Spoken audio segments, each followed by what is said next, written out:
ग्वालियर की थाटीपुर पुलिस ने दर्पण कॉलोनी में दीपावली की रात हुई चोरी का खुलासा कर 2 आरोपियों को गिरफ्तार किया है। जांच में पता चला कि चोरी के बताए गए सोने चांदी के ज्यादातर गहने फरियादी की पत्नी अपने मायके लेकर गई थी। चोर घर से तिजोरी सहित उसमें रखे कुछ गहने और नकदी ले गए थे। वहीं पुलिस ने आरोपियों को गिरफ्तार कर चोरों से चोरी किया माल बरामद कर और भी चोरियों के संबंध में पूछताछ शुरू कर दी है।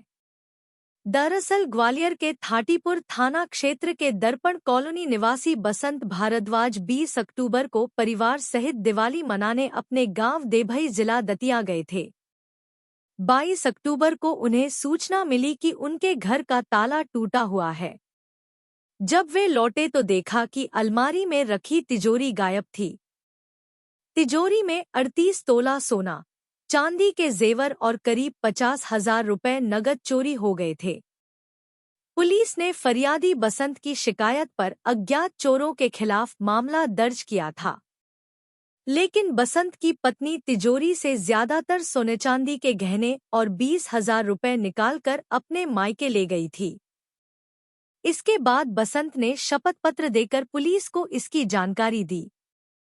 जांच में पुलिस को सुराग मिला कि चोरी रघु उर्फ राघवेंद्र आदिवासी और छोटू उर्फ सोनू साहू ने की थी। दोनों आरोपी न्यू सारिका नगर, मेहरा गांव, थाटीपुर के रहने वाले हैं। पुलिस ने रघु को कैलाश बिहार के जंगल से और छोटू को सिरोल रोड की चाय की टपरी से पकड़ा लिया है।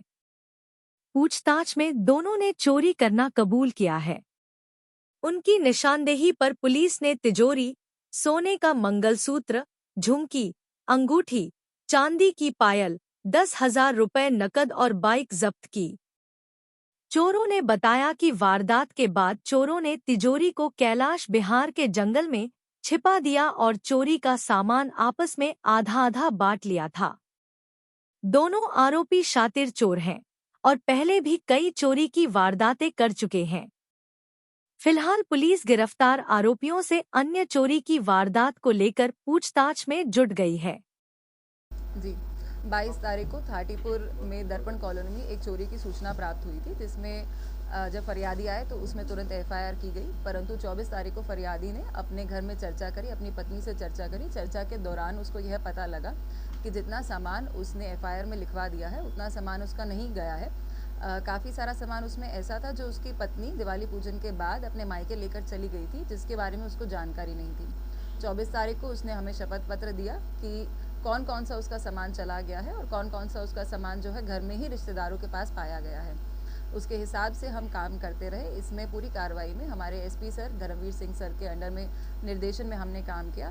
हमारी टीम ने बहुत ही अच्छी तरीके से मुखबिर तंत्र डेवलप किया, तकनीकी सहायता का प्रयोग किया। उसी तकनीकी सहायता के प्रयोग से हम यहाँ तक पहुँच पाए हैं कि इसमें जो 2 कुल आरोपी थे उन दोनों को गिरफ्तार कर लिया गया है। आरोपियों के नाम, एक का नाम है रघु आदिवासी और दूसरा जो है उसका नाम है छोटू साहू। दोनों को गिरफ्तार कर लिया गया है। आज ये हमें थाटीपुर में ही एक इलाके में घूमते हुए मिले थे, जिसके बाद इनको लेके गए, पूछताछ की। मुख्य आरोपी जो रघु आदिवासी है उसने बताया कि उसने कैलाश बिहार के जंगल में सामान छुपा के रखा हुआ है। वहाँ से हमने सामान लिया। वहाँ पर ढूंढने पे जो फरियादी की तिजोरी गई थी वह तिजोरी भी मिली। उसका जो दरवाज़ा है तिजोरी का वो टूटा हुआ पाया गया। वहाँ से ही हमें एक मंगलसूत्र, सोने का मंगलसूत्र वहाँ मिला। साथ में ही एक जोड़ी झुमकी भी उसने वहीं छुपा के रखी हुई थी। वहाँ से हमने यह जब्त किया। उसके बाद उसने अपने जो दूसरे साथी का नाम बताया था, उस साथी को हमने उसकी चाय की टपरी सिरोल से गिरफ्तार किया। चाय की टपरी में भी उसने छुपा के 10,000 रुपये नकद रखे हुए थे। साथ में एक और इसने ऑर्नामेंट छुपा के रखा हुआ था, उसको भी तुरंत हमने जब्त कर लिया है। इस पूरी घटना में जो हमारा सामान गया था वो पूरा सामान हमें मिल गया है।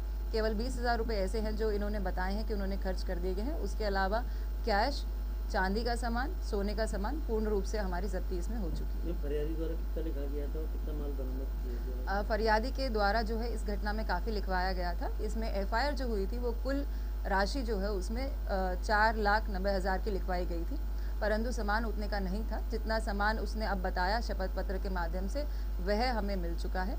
साथ ही इस पूरी घटना में हम एक और नया प्रयोग कर रहे हैं, क्योंकि हमारी भारतीय न्याय संहिता में 112 और 111 धारा का भी उल्लेख है। उसको पढ़ने के बाद इस धारा में 112 इस पूरी एफआईआर में 112 धारा भी लगनी चाहिए, जो कि एक छोटे संगठित अपराध के रूप में आती हैं, जिसमें 2 लोग या उससे ज़्यादा लोग अगर संगठित होकर कुछ प्रकार के अगर कार्य करते हैं तो उन पे वह धारा लगाई जाती है। इस पूरे प्रकरण में हम वह धारा भी इजाफा कर रहे हैं। आरोपियों क्या बैकग्राउंड है और क्या उनका आपराधिक रिकॉर्ड? इसमें एक आरोपी का जो है पहले भी एक चोरी का प्रकरण रहा है। उसके अलावा जो हमने पूछताछ करी है, उन्होंने एक और दर्पण कॉलोनी में ही पहले एक घटना और स्वीकार करना बताया है। उस घटना में भी इनसे जो है विधिवत गिरफ्तारी एवं जब्ती की जाएगी। ये रेकी करके थे किस तरीके से इन्होंने चोरी को अंजाम दिया? जो हमने तकनीकी और सीसीटीवी फुटेज में पाया है और जो पूछताछ से पाया है, वह यह बताया गया है कि ये लोग है जो है कॉलोनी में या गांव में ऐसी जगह पे घूमते रहते हैं और ऐसे घरों को तलाश करते हैं जो बंद हो, जो यहाँ पे लोग ना रह रहे हो, तो उन घरों की ये तलाश करते हैं। अगर उनको ऐसा घर पाया जाता है तो वह अपनी घटना को अंजाम करने की, देखने की कोशिश करते हैं।